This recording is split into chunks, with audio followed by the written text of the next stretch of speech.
Hello, second grade parents. This is Mrs. Bollinger, and you're at the right place if you're trying to watch the back to school night video. So to start things off, I'm just going to tell you a little bit about myself. This is me, in case you can't tell what I look like in a mask. And this is my family. I was a student at Rio Hondo Prep School. I graduated high school there, and I have a degree in English from UC Riverside, and I have a master's degree in English from Long Beach State. My husband, Greg Bollinger, is the program director at Care Youth League, so you might have seen him around. And my 3 kids are now adults in college and beyond. They were Pearl students at one time back in the day. I've been a teacher at Pearl Prep since we opened in 1995. I've taught second grade for 15 years, and I taught 4th grade in between that for 10 years. These are some things that I like, just to get to know me a little bit, and you might see some of these things in the activities we do in class. Okay, Mrs. Moore wants me to tell you a few things before we start. So first of all, she says she's sorry that she's been sending you so many messages on Remind, but once we get the year started, we will not be having that many messages, so you don't need to turn off your notifications because she won't bug you as much in the future. Second of all, just make sure that you're getting the Remind messages. I had a really good response from people when I introduced myself on Remind, so that is encouraging. Also, if you're not getting Mrs. Moore's newsletter, you want to make sure that you get signed up. In your envelope, there should be what's called a go after form and a profile form. Those are just the student information. Where there's go after form means where they're supposed to go after school, and the profile is things like your emergency contact numbers, allergies. So you need to look at those and make sure to sign and return those right away. If you have any corrections, go ahead and write on there, and then they'll make those corrections, give it back to you to sign. Also, the GradeLink app is something that you need to make sure that you're signed up for. So I'm going to show you real quick. Okay, so the virtual classroom, if you click on these little links, there are things here that you can also click on, and I might add some in the future. If you scroll down, I can't show you just on this slideshow, there are going to be announcements down here of things like spelling tests, activities that we're going to be having. They'll be, if you just scroll down. Also, you're going to have access to the grades of how your student's doing. I just ask that you just remember at the beginning of the year, if you have one bad grade, it's going to really weight it disproportionately. So don't get too freaked out if you see one bad grade. If you see, a bunch of them, you might want to start worrying, but you will see many grades entered. I haven't entered anything yet. Okay, Mrs. Moore had one more item, which was make sure that you know the morning arrival protocol. I think everybody saw this, and I think people are getting it, but remember that school begins at 8:15. The child needs to be sitting down in the classroom at 8:15, and on Wednesday it's 8:50. If you come earlier than the times listed here, you're going to need to go to Dolphin Club. Okay, so one of the things in second grade we like to do is celebrate birthdays. So if your child has a birthday, please talk to me if you'd like to bring something to celebrate. If you don't want to bring something to celebrate, that's totally fine, but a lot of the kids do. Please just bring 1 or 2 items, no pizza parties, things like that. And it's good if you have something that is pre-packaged. Last year, a lot of people were doing little goodie bags, things like that, or a little treat that is store-bought would be great. So maybe you can guess what this Share Day theme is that we're going to be having on September 24th. I'll give you a second to think about it. Well, it actually is USA. That is the theme. So they can bring anything that has to do with the USA. So what I'd like them to do in their Share Day is work on their public speaking, work on their reasoning skills. So when you talk this over with them and they say, I want to bring this certain toy or this certain thing, or send Mrs. Bollinger a picture of this to show on this as a slide. Make them tell you what this has to do with the United States, because they're going to have to say that. Also, why it's special to them, maybe where they got it. So, for example, Clayton Kershaw with the Dodgers, if my child really wanted to share something from the Dodgers, we could talk through, well, baseball is an American sport. It's kind of synonymous with the United States. So you can tell them that it's something we do in America. So that's why you can choose that as having to do with the United States. So we'll have a different theme each month. Sometimes it'll be around the world. Sometimes it may be something like science. So it's pretty general, but really I'd like to have them try to make what they do go with the theme, or find something that has to do with the theme.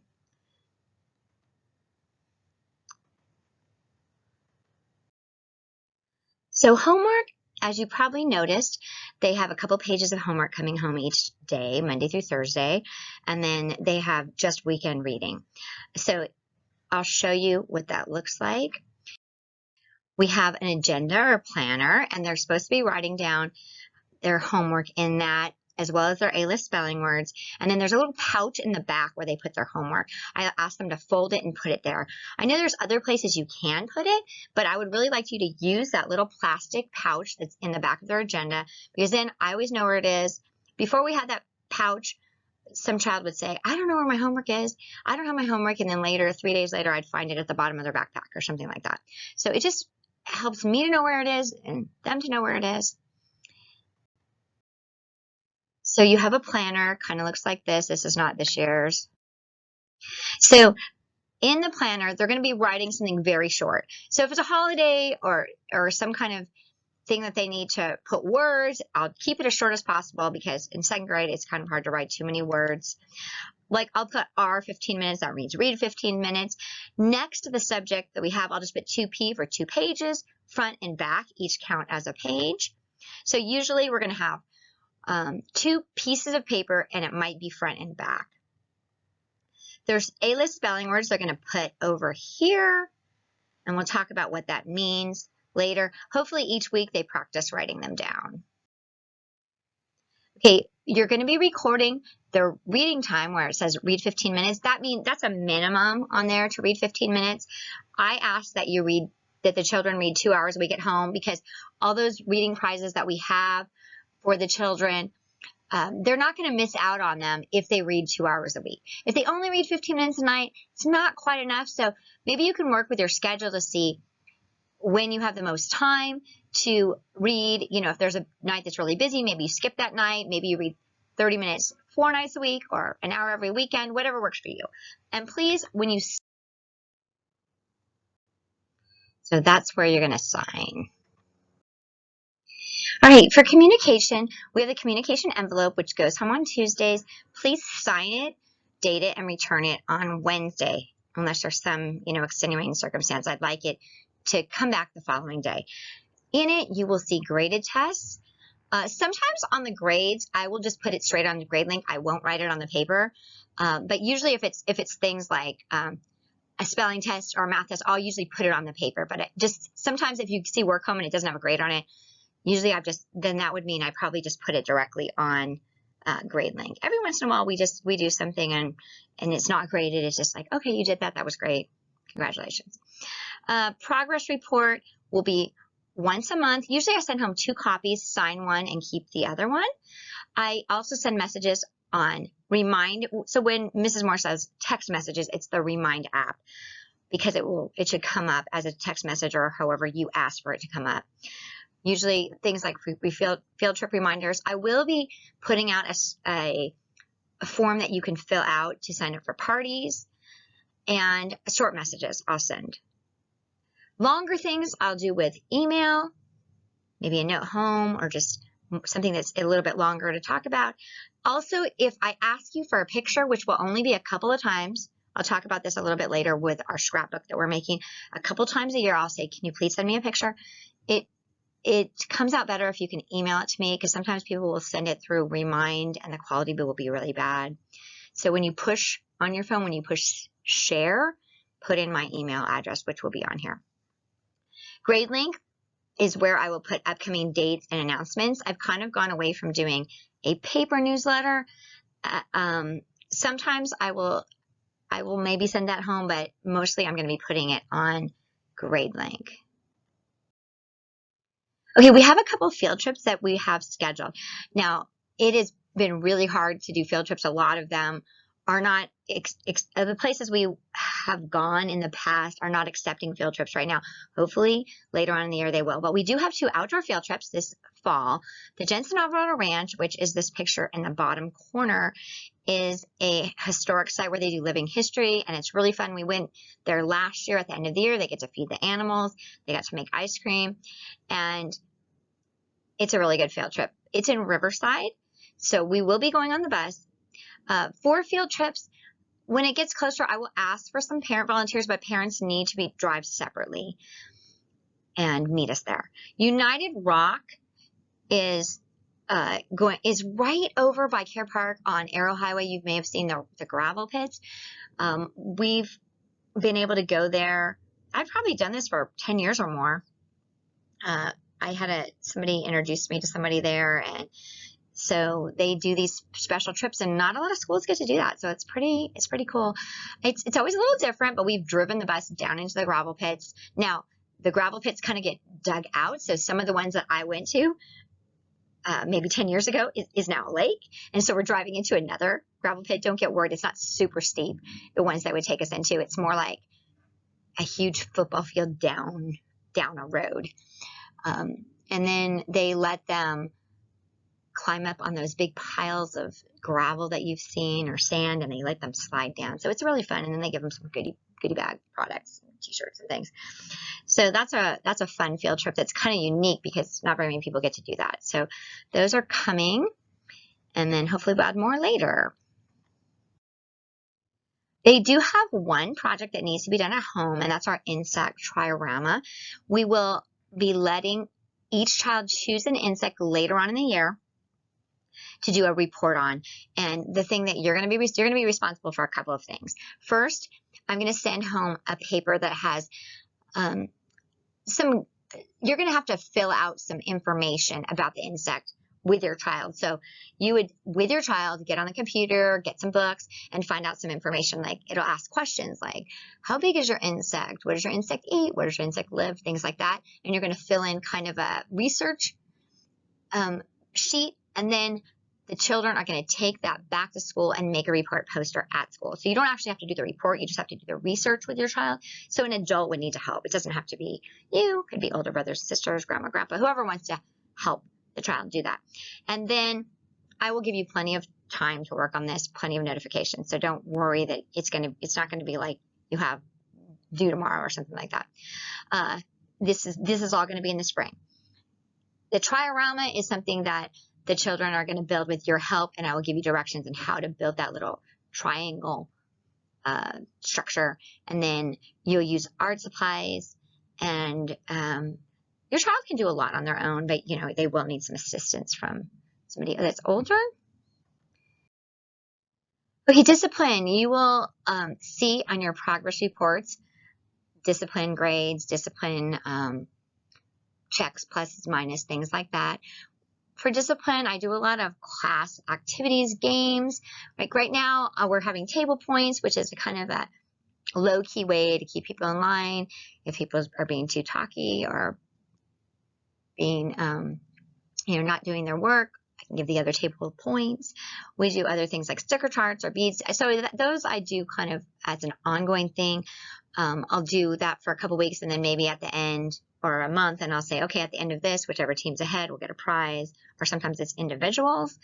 Next month, we're going to be talking about it for our character counts. We're going to be talking about responsibility. So they're going to get little tickets when they do something without being reminded, and then I'll have little drawings. So it changes that. Right now, we're working on citizenship, being a good citizen of the school.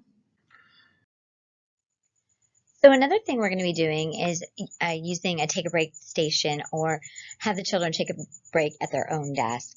And for this activity, It would be if a child is either having a negative or a positive behavior, but usually it's a negative behavior, usually when they're having emotional behavior. Um, the teacher or the student may initiate this. So if there's something that happens at recess, I might tell multiple students, you need to go to your desk and you need to take a break because maybe they had an issue. Sometimes it could be student initiated. Like sometimes I've had people that were upset and it wasn't something that happened at school. Maybe their dog died and they're upset or having a bad day about something that happened before school. So then in that case, the student would ask to take a break. These reflections that they're going to be doing at the end will be sent home. Will not necessarily be sent home. Just if there are a lot of them or it's a serious offense, then it will be sent home. So this is the part that they fill out after they've calmed down. So I'll talk about calm down in a minute, but they're going to be saying how they feel, what happened, what they can do differently. And in this way, it helps me to understand what the real problem is and try to solve the problem. Because a lot of times children will have an issue with another student and they just want the other student to say sorry and to resolve it rather than have it go on and on. Also, it clarifies things for me because sometimes I'll have a student and I think they're mad about something, but really they're embarrassed about it. Or maybe one student misunderstands what the other student says, or it's a way of resolving problems. So before they do this, before they write, they have to calm down. So they're going to go to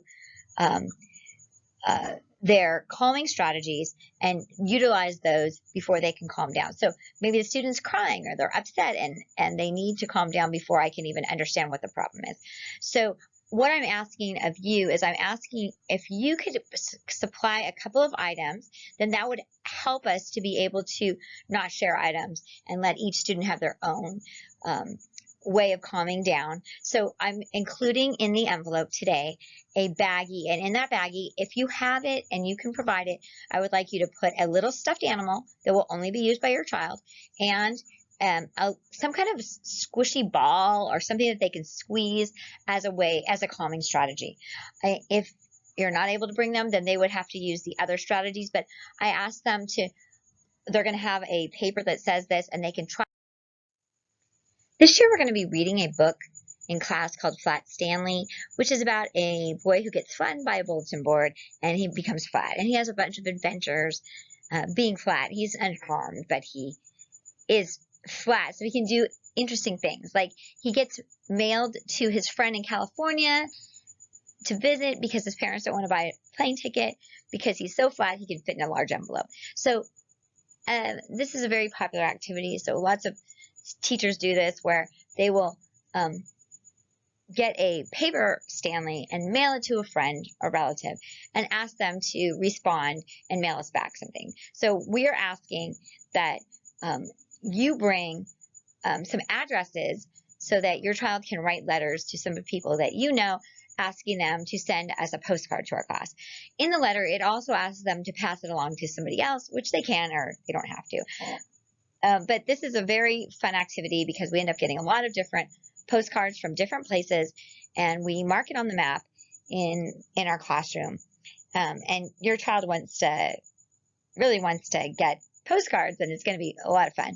So if you can find somebody who's really into it, that's even better. Like sometimes grandparents or somebody that travels can send multiple postcards, and then your child will be really excited about that. If for some reason the people that you mail to do not come through what they mean to, but they never do, please get a postcard yourself and mail it to us so that your child will be able to get a postcard and feel special. Also, if you would like to mail additional postcards or contact additional people digitally, or like through Facebook or something, there is a digital copy of the letter and Stanley on the website. But I'm asking you to at least provide one address or up to 3. And your child will practice filling out an envelope. Please provide stamps as well. And that should be a really fun activity.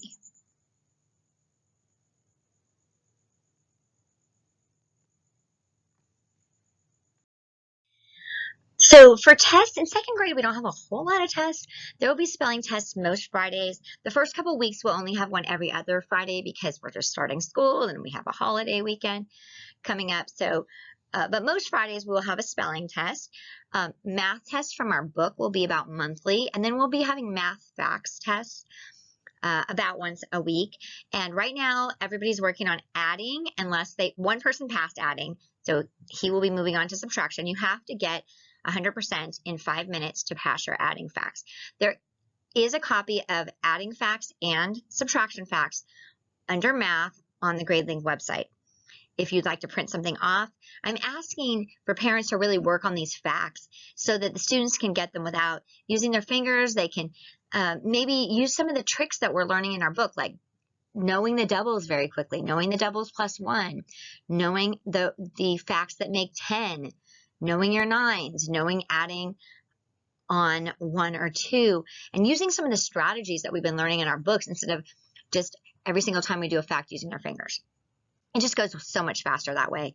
I could also use help with somebody who would like to grade the ones that are finished at home on the weekend. I do not grade it unless it's finished. So if somebody only does half the test, I just stamp please finish. It goes back. There's not a grade for every test. By the end of the trimester, I would like them to pass adding to get an A in math facts. By the second trimester, to get an A in math facts, you want to pass subtraction as well. People that go beyond subtraction will be doing multiplication, starting with ×2, then ×3, ×4, like that. So it just factors into the math grade. Okay, spelling and phonics. The way that our book works, they call each test actually a sort. So there's some kind of rule that we're working on. Like, for example, right now we're working on short A and long A, and they're supposed to be learning that short A says ah, it's going to be with 1 vowel in that syllable. Long A is going to have 2 vowels. In this test that we're doing right now, E is going to be at the end and be a silent letter. So if they learn the kind of the rule that goes with it, they can do better. And the book actually has them cut out the words and sort them by the rule. There will be 20 words on the list, about, give or take. And then for the A students, the people that want to get A's, based on my experience, they need to do a little bit more to get an A. And so they're going to be learning 5 extra words, which are kind of content words. They don't necessarily go with a rule. Like we have principal, some words like that. They're more like seasonal words. So just kind of as a guideline, if you're getting all the regular words right and you get at least an average of 4 words right, you can, in the A list, you can get an A. 3 words right, you can get an A minus, assuming you're basically getting the regular words right. Okay, and then each week after the first week, there will be 5 review words, which will not be the A list, just the regular words. Now, the A list words are going to show up on the spelling bee this year, so if you study those, you'll get a little head start for the spelling bee. Okay, so math chapter tests. I said about every month, but I guess it's about every 2 weeks. How about 2 weeks to 4 weeks? There will be a chapter test. And these are the topics that we're going over in second grade: place value, time, money, 2 and 3 digit adding and subtracting, and lots of word problems this year. Now, most of the time for the homework, we're going to be doing something out of the book, and you can see this is kind of what we're going to be getting up to towards the end of the book, much harder than what we're doing at the moment. So in the math grade, the facts quizzes will be done on top of the math book. We'll be doing a lot of math games. We're going to be starting something called My Math Academy, which is sort of like replacing Freckle Math.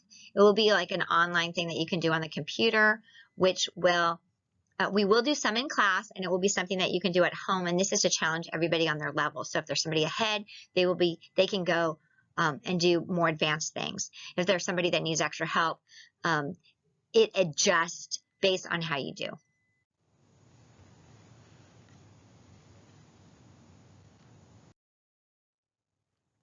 So history is something that's going to be a little different this year, where there will be more reading and answering questions. We will do class projects, like coming up soon. We're going to be making balloon globes to go along with what we're studying. So it's going to be a little bit more of a challenge than just doing an art project as maybe it was in kindergarten or first grade. So we're kind of working towards comprehension. Science, we're going to be using a science notebook, doing mostly experiments. Reading, the kids will be grouped by ability, and we will have reading groups where they're going to be reading at a table with me, and we will have some centers that they're going to be doing while the other people are reading with me. With the reading at home, we're kind of focusing not just on fluency, but more on comprehension. So when your child's reading to you at home, I really suggest that if your child is struggling at all, that somebody read with your child, whether it's a parent, older brother, sister, whoever. If they're pretty much getting the words, I still like for them to be reading it out loud, someplace where somebody can hear and know that they're reading and that they're getting it. So, really quickly, it's easy for an adult to kind of glance at the book and say, so who's the main character? What happened? And just kind of discuss the book with them to make sure that they're not just, missing the whole point of the book, because comprehension is getting much more important leading up to 3rd and 4th grade. It's almost all comprehension once you get into 3rd grade. Now, sorry, that flipped really quick. We are going to be doing some grammar, and with the grammar and the punctuation, the thing you want to look for your child when you're trying to help them is starting off really gently with things like putting a capital and a period every single time when they're writing a sentence. When we're doing our writing, there's not a lot that they're going to be doing at home, but it's really great if you can get writing into their life. We start off with the 6+1 writing system. Ideas is the first thing we start off. So I don't really want to nitpick them too much on some of the conventions like even spelling all the words right at the beginning. I really want them to get down their ideas.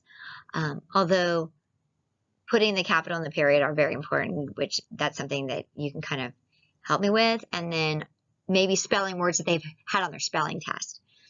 But I think that writing is kind of a touchy thing for people. It's very personal for people. So I try to be very gentle and very kind with their writing. So if they do writing and you're kind of going, oh my, just remember this is 2nd grade. It's okay.